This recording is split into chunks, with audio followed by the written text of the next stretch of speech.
Oh ya, ya Umi. Ini Umi mohon doanya. Hari ini mertua saya meninggal Umi. Ya. Minta tolong doanya. Semoga beliau husnul khotimah Umi. Amin, amin, amin. Ini mau nanya tentang jual beli.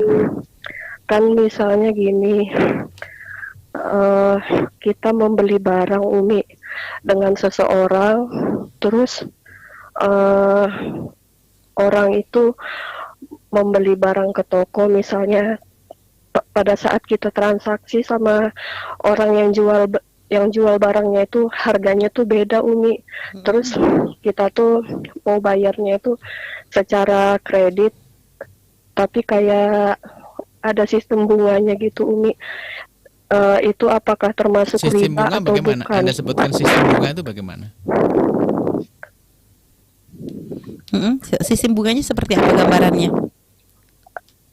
Maksudnya gimana Umi? Tadi katanya ada sistem bunga. Sistem bunganya itu contohnya seperti gimana? Sistem bunganya tuh kan misalnya gini, kalau misalnya kita bayar sebulannya misalnya harganya 100.000, terus bulan berikutnya kita bayar 100.000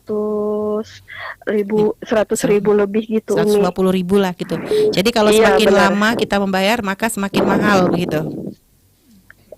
Kenapa Umi? Jadi kalau semakin lama kita membayar harganya semakin naik begitu. Iya benar. Baik, baik.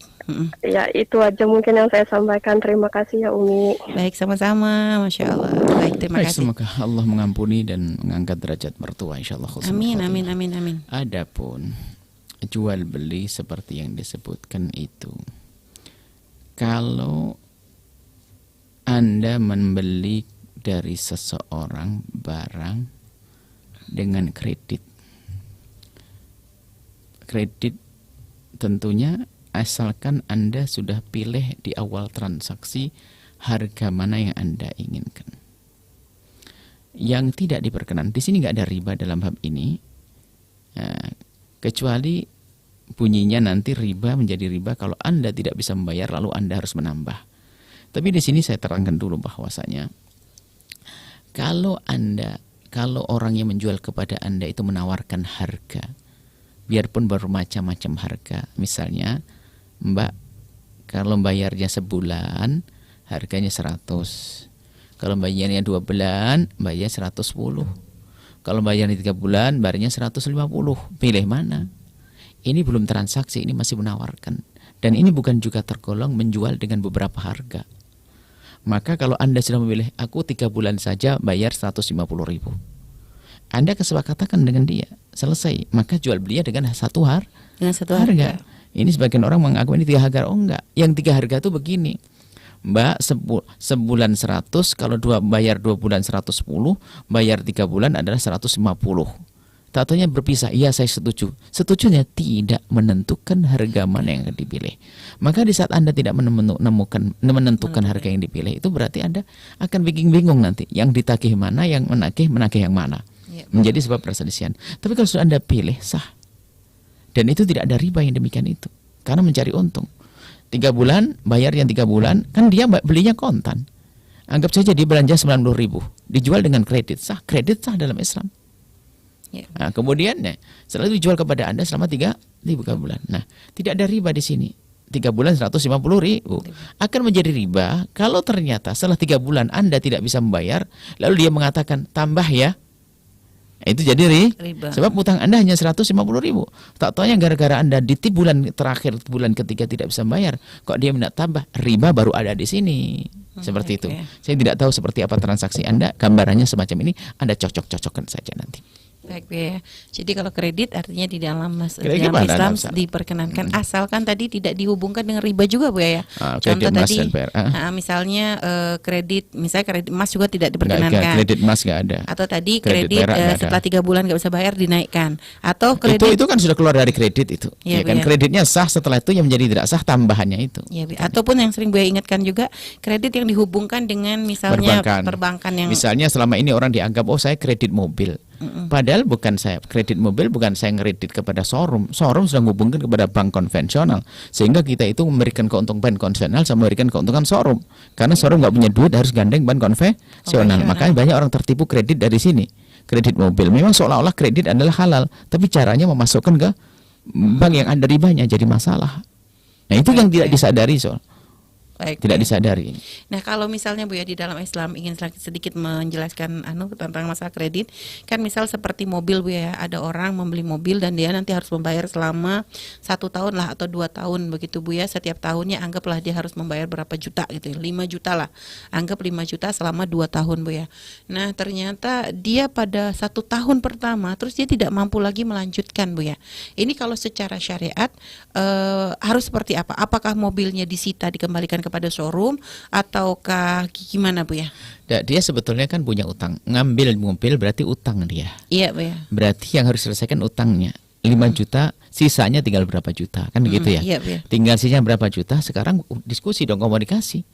Dia harus menjual sesuatu, tidak harus mobilnya. Mobil sudah miliknya sang pembeli. Iya, Ya, terserah kalau sang pembeli yang menjual mobil untuk bayar utang, fadhal silakan. Atau jual rumahnya, atau memecah tabungannya. Yang jelas selebihnya adalah utang. Sisa utang nggak ada urusannya dengan mobil. Mobil sudah miliknya dia. Iya, Bu. Jadi nggak boleh disita ya Bu ya? Oh, nggak ada. Penyitaan nggak ada. Itu kan karena bukan Islam, bukan syar'i. Iya, Bu ya.